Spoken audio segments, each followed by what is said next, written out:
మరియు ఆయన బోధించుచు నా మందిరము సమస్తమైన అన్యజనులకు ప్రార్థనా మందిరం అనబడును. దేవుడికి స్తోత్రం చెప్పండి. చాలా మంది తెలియక పాపము మమ్మల్ని అన్యులు అంటున్నారంటే, మీరు దేవుణ్ణి నమ్మలేని వారిని మాత్రమే అన్యులు అంటారు తప్ప మనందరం ఒకటే దేవుడి దృష్టిలో. హల్లెలూయా. నేను ఒకరొకప్పుడు అన్యుణ్ణే, మరి దేవుణ్ణి తెలుసుకున్నాను. సమస్త దేశ ప్రజలందరికీ కూడా, సమస్త అన్యులకి, దేవుణ్ణి తెలియని వారందరికీ కూడా ఇది ఆయన మందిరం అంటున్నాడు. ఎందుకంటే అన్యులుగా ఉండేటప్పుడు అనేక రకాల కష్టాలు వస్తాయి. దేవుడు తోడు లేనప్పుడు కష్టాలు వస్తాయి లేదా? వారు ఒక దినము నా మందిరానికి వస్తారని చెప్తున్నాడు దేవుడు. స్తోత్రం చెప్పండి.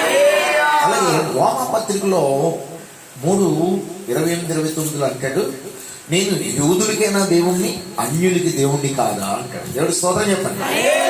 అందరికీ దేవుడై ఉన్నాడు ఆయన. దీన్ని గమనించిన వారు ధన్యులు. హల్లెలూయా.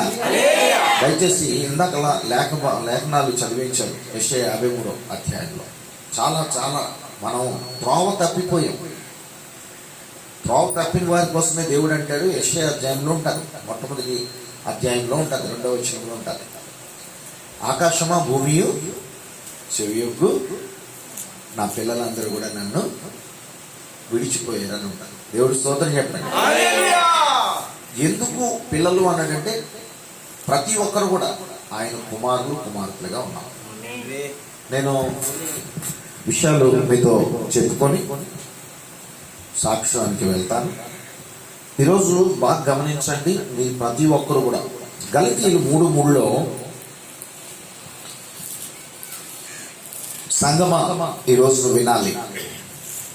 గలతీయులు 3:3లో మీరంతా అవివేకులైతిరా, మొదట ఆత్మానుసారంగా ఆరంభించి ఇప్పుడు శరీర సారముగా పరిపూర్ణులగుదురా. దేవుడు స్తోత్రం చెప్పండి.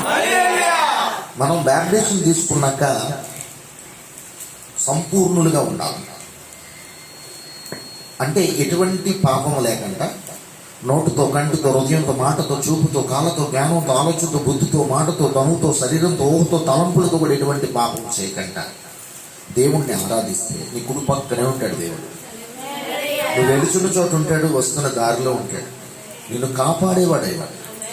మనం కాపాడపడ్డాం కనుక ప్రతి ఒక్కరికి దేవుడి ప్రేమను ప్రకటించాలి. అయితే ఎందుకు కొన్ని మాటలు మీకు చెప్తున్నాను సాక్ష్యం ఉందంటే, బాగా గమనిస్తే చాలా మంది దేవునికి దూరం అయిపోయి, ఈ బైబిల్ గ్రంథంలో చాలా మంది దేవునికి దూరం అయిపోయి అనేక రకాలు శ్రమలు పడ్డారు, అనేక రకాలు బాధలు పడ్డారు.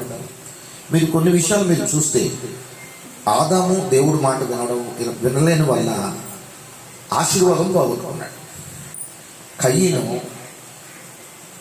మనుషులు మార్గంలో వెళ్ళాడు, దేవుడి కన్నా మనుషుల మార్గం, తండ్రి చూపించిన మార్గంలో వెళ్ళాడు. ఆయన కూడా శపించబడ్డాడు.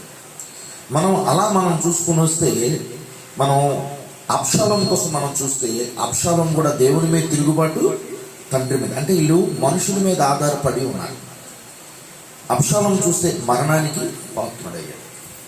ఎందుకు ఈ మాటలు చెప్తున్నానంటే, మీరు మనుషుల మీద ఆధారపడతారా, దేవుడి మీద ఆధారపడతారా?